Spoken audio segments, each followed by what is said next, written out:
Hi, I'm Don Simmons. Merry Christmas. Today I want to talk about going beyond Santa. What if some of the most meaningful lessons about generosity at Christmas don't come from the North Pole, but from a real follower of Jesus who lived more than 1,700 years ago? When we look behind the legends, behind the red suit and the flying sleigh, we discover a remarkable man, St. Nicholas of Myra. Not a fairy tale figure, but a courageous disciple.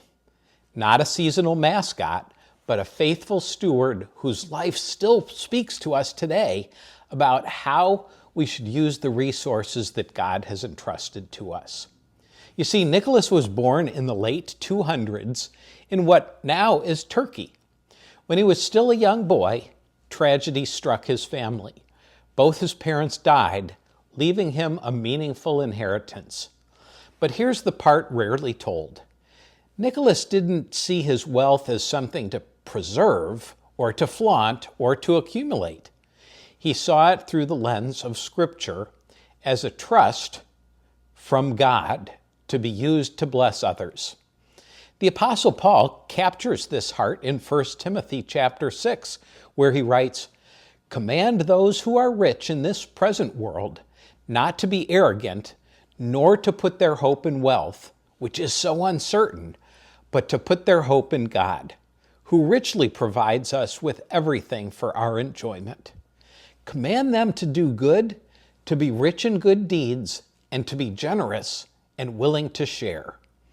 In this way, they will lay up treasure for themselves as a firm foundation for the coming age, so that they may take hold of the life that is truly life." Nicholas lived these verses long before they were stitched on Christmas pillows. One of the earliest stories about him tells of a poor father with 3 daughters and no dowry. Without it, the daughters faced a future of slavery. Quietly, under cover of night, Nicholas slipped bags of gold through their window, enough to save them from certain slavery and to give them hope. This wasn't charity for applause. This was biblical stewardship, being rich in good deeds and willing to share. As he grew older, Nicholas became bishop and a defender of the faith. Under Emperor Diocletian, Christian leaders were beaten, they were imprisoned, and often executed. Nicholas refused to deny Christ, and he paid for his faith with years in chains. Yet even persecution couldn't extinguish Nicholas's generosity. Later, when false teaching threatened the church, Nicholas stood for truth even when it cost him relationships and comfort. He spent his entire life giving, his wealth, his voice, his courage for the sake of others. As I reflect on the life of St. Nicholas, I'm reminded of a few Christmases in our own family's journey. Amy and I learned early on that the greatest joy of the season isn't found in what we receive, but in what we quietly give.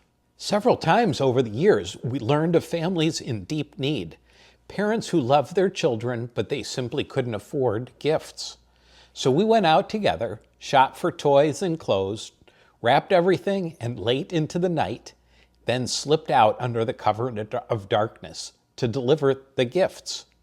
We'd place the packages on the family's porch, ring the doorbell, and drive away before anyone saw us.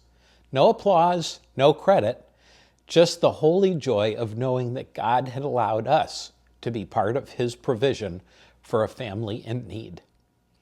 Those were some of the most meaningful Christmas moments of our entire lives. So this Christmas, as we exchange gifts and hang stockings, let's remember the man behind the myth, a disciple who used his inheritance not to elevate himself, but to serve the poor. A steward who placed his hope not in wealth, but in God, who richly provides. A believer who stored up treasure for the coming age by loving people, not just indulging his own wants. Like Nicholas, who gave in secret to preserve the dignity of the poor. Who is one family or one person that you could quietly bless with sacrificial generosity this Christmas. I hope you enjoyed this message, and I wish you a very Merry Christmas.